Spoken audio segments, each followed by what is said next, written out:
be talking about rejection today, retracing your steps as your childhood.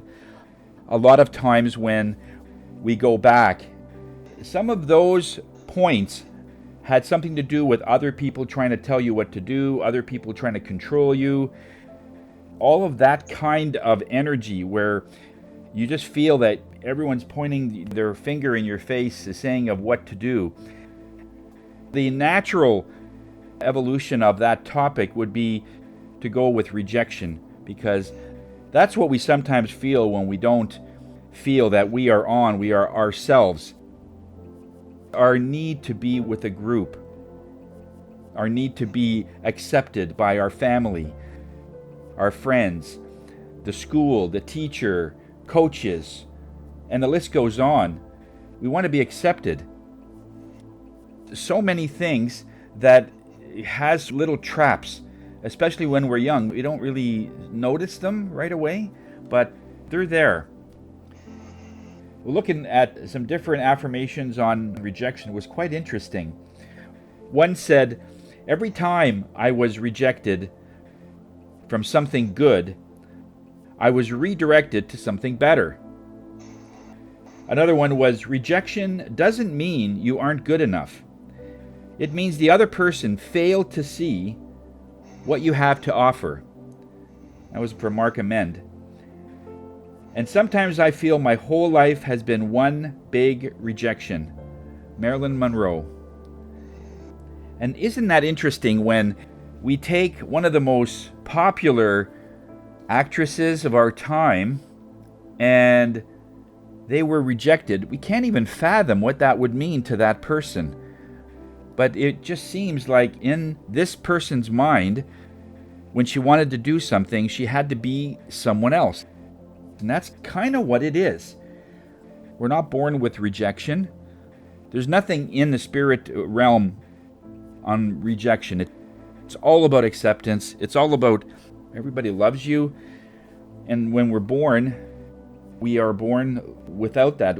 We learn how to deal with rejection, and that's closely related to shame. Because when somebody says you're no good, and you want to be part of that group, and there's that need that we want to be part of that, and they said, no, you can't come in.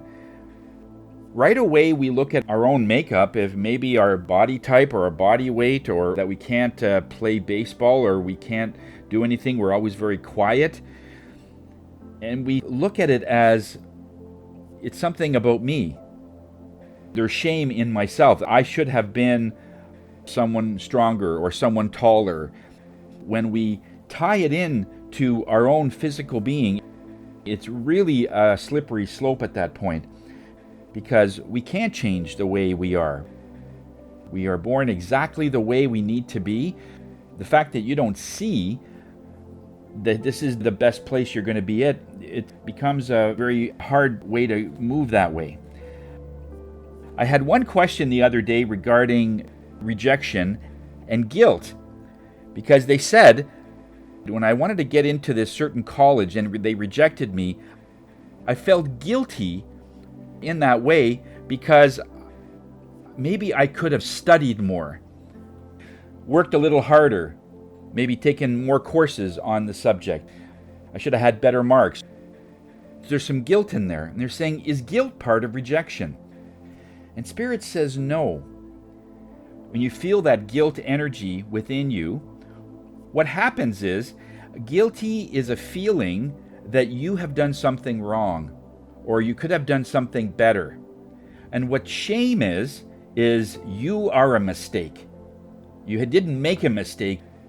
You are the mistake. That's the difference. So they're not really related that way, although you could still get to that guilty point if you think about it long enough and not have any kind of mental correction, and you just sort of go off and thinking, oh, well, if I'm that, how could I possibly find a mate? How can I possibly find a good job? They said, whoa, that has nothing to do with, like, you're way ahead of yourself. As long as we are in that realm where we're trying to get that rejection, why are people always wanting us to be someone that we're not? That's really what rejection is. I found a really cool definition for it. Rejection is the ability to accept that you must be willing to place your energy into another person, to think, act, and behave just like them so you fit in. In short, you're compromising your identity. And so often, when people come to me, one of the first things they'll say is, I just feel lost. I feel lost. When people say that, we know there's a certain amount of rejection that they were feeling, and they started trying to be not themselves, and eventually they've just lost total touch who they are, because you're trying to fit into a profile that doesn't exist. There's no such thing as the profile that they're trying to fit you into.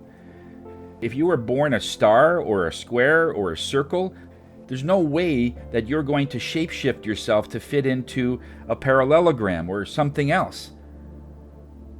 The best friend, and I think you can agree with me, the best friend you can ever have is no matter what you are or who you are, you're accepted the way you are. They take you exactly the way. They don't want to change you. They just want to laugh with you because laughter is universal. Smiles are universal. Different problems are universal. And they just look at things like that. But as soon as they try to mold you into something else, they're judging, that's when it becomes very difficult. Something that you need to know also, and I want to explain this. When I was going through this, the first thing I heard was rejection is Spirit's way of protecting you. Now, when I first heard that, I said, how is that possible? Rejection is what other people are doing. How is that Spirit's way of protecting me? And they said, because that's the first sign that people want to change your identity. It's the first sign is when you feel that you're not part of that group. It is that gift, and it's the first sign. So as soon as you get that, saying, okay, and how do we change that? Well, there's a couple of different ways that we fall into this trap. One is the desire that you're not being recognized for your achievements. I've worked so hard in this company. I've been here for 20 odd years, and never have I received an award. Never have I gotten a pat on the back. Right? So they're looking at other people recognizing their work. That's the first. The second is changing who you are to fit in. If you're always in an area where you just don't have anything related to other people, and then you feel that you have to do things and say things to fit in. If it's minor changes, Spirit says it's okay. But it's when we do massive changes like status, like everyone's driving a BMW, but you're driving a Corolla, and you feel, okay, to fit in, I need to buy a BMW. That is the first way you have to be real careful. Being envious is another one, and you're comparing. Like, I've worked so hard in this job, or I've worked so long in this company, and all I could afford was a Corolla. Why is it that somebody just starting a business has a BMW? Again, you're comparing. Be very careful when you do that. You have no idea how that person got that vehicle.